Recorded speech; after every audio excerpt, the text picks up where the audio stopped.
The secret of the gold village. Kerala का एक शांत कोना कोल्लम, जहां अरब सागर की लहरें आज भी एक ऐसा राज बयां करती हैं जिसे इतिहास के पन्नों में दफन कर दिया गया। एक ऐसा किला जिसे आज लोग सिर्फ कुछ पत्थरों का ढेर समझते हैं, लेकिन 500 साल पहले ये मौत और लालच का सबसे बड़ा गवाह था।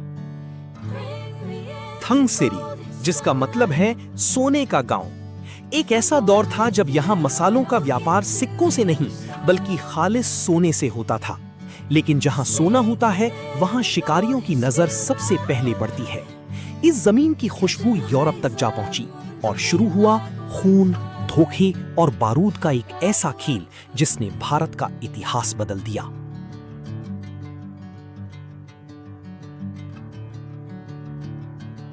द सीक्रेट परमिशन, इतिहास की किताबों में छुपा एक ऐसा सच जो आपको हैरान कर देगा।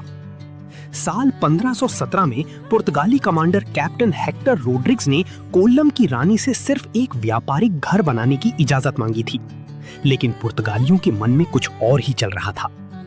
व्यापार की आड़ में पुर्तगाली गवर्नर अफोंसो डी अल्बुकर्क के आदेश पर उन्होंने रातों रात उस मामूली घर के चारों तरफ लाल लेटराइट पत्थरों की 20 फीट ऊंची और अभेद्य दीवारें खड़ी कर दी।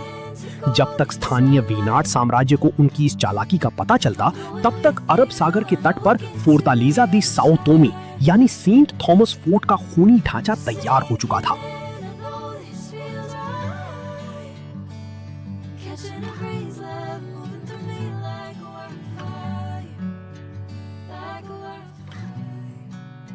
द डीप आर्किटेक्चर, ये कोई साधारण किला नहीं था। पुर्तगाली इंजीनियरों ने इसे एक सैन्य चक्रव्यूह की तरह डिजाइन किया था। इसमें 5 विशाल बुर्ज थे जहां से तोपें हर दिशा में घूम सकती थीं। और सबसे खतरनाक बात, किले के चारों तरफ एक गहरी खाई खोदी गई थी जिसमें समंदर का पानी भरा रहता था ताकि कोई भी दुश्मन इसे पार ना कर सके। लेकिन ये किला सिर्फ तोपों के दम पर नहीं बल्कि भारत के सबसे कीमती खजाने काली मिर्च के व्यापार को नियंत्रित करने के लिए बनाया गया था। पुर्तगालियों ने इस किले से अरब व्यापारियों के सदियों पुराने व्यापारिक एकाधिकार को हमेशा के लिए कुचल दिया।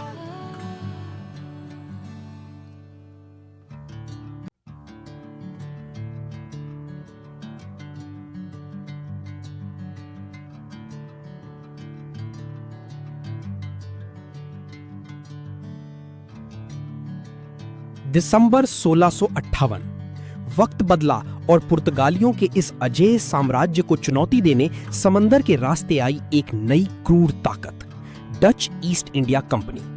डच एडमिरल वैन गोइन्स के नेतृत्व में एक विशाल बेड़े ने किले पर विनाशकारी हमला बोल दिया। ये युद्ध नहीं बल्कि इस बेजोड़ वास्तुकला की बर्बादी की शुरुआत थी। डच तोपों ने किले की मजबूत दीवारों पर बारूद की वो बारिश की कि 20 फीट ऊंची लैटराइट की दीवारें ताश के पत्तों की तरह ढहने लगी। पुर्तगालियों ने 1659 में एक बार फिर इसे वापस छीना, लेकिन 1661 के अंतिम युद्ध में डचों ने इस किले को नेस्तनाबूद कर दिया। उन्होंने मूल किले के एक बहुत बड़े हिस्से को जानबूझकर ढा दिया ताकि उसे छोटा और आसानी से नियंत्रित होने वाला बनाया जा सके। सदियों पुरानी भव्यता को बारूद से उड़ाकर डच क्विलोन की नींव रखी गई।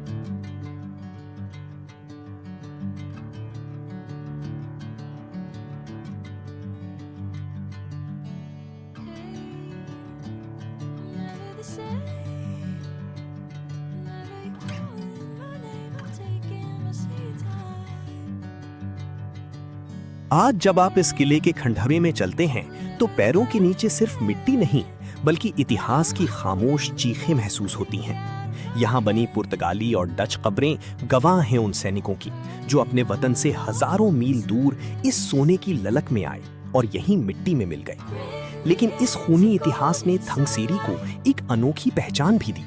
यहाँ रहने वाले यूरोपीय सैनिकों ने स्थानीय लोगों से शादियां की, जिससे भारत के सबसे पहले और अनोखी एंग्लो इंडियन समुदाय का जन्म हुआ।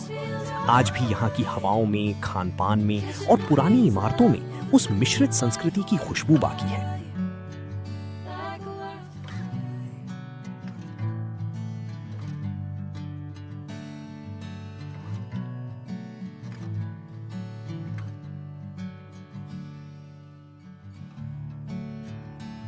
The current state and urban encroachment. सैकड़ों सालों की मार, समंदर की खारी हवाओं और इंसानी लापरवाही ने इस विशालकाय दुर्ग को सिर्फ एक मलबे में बदल दिया है। वर्तमान में जो किला कभी मीलों दूर तक फैला था, उसका सिर्फ एक सेंट्रल टावर या एक बुर्ज का हिस्सा और कुछ ढहती दीवारें ही बची हैं।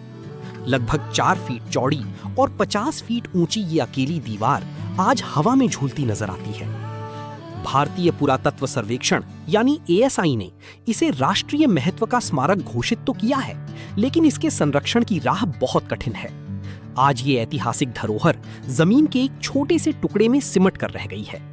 आधुनिक बस्तियों और घरों ने इसे इस कदर घेर लिया है कि किले की ऐतिहासिक दीवारें अब निजी घरों की बाउंड्री वॉल बन चुकी हैं। इसके ऐतिहासिक बुर्ज और प्राचीन कब्रें आज रिहायशी इलाकों के बीच खो रही हैं, और यहाँ स्थित पुर्तगीज एवं डच कब्रिस्तान आज कई लोगों के घर के आंगनों का हिस्सा है।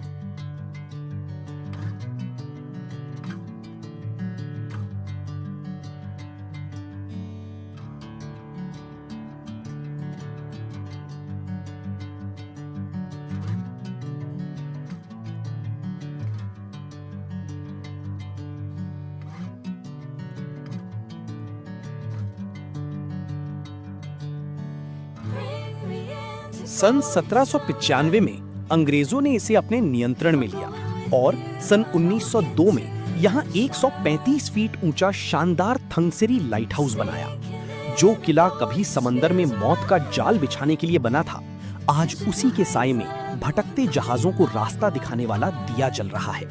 साम्राज्य आए, युद्ध हुए और सब कुछ विनाश की गर्त में समा गया, लेकिन थंगसेरी की ये ढहती हुई आखिरी दीवार आज भी सीना ताने खड़ी है, हमें ये याद दिलाने के लिए कि इंसानी लालच चाहे कितना भी बड़ा क्यों ना हो, वक्त और समंदर के आगे सब कुछ एक दिन रेत की तरह ढह जाता है।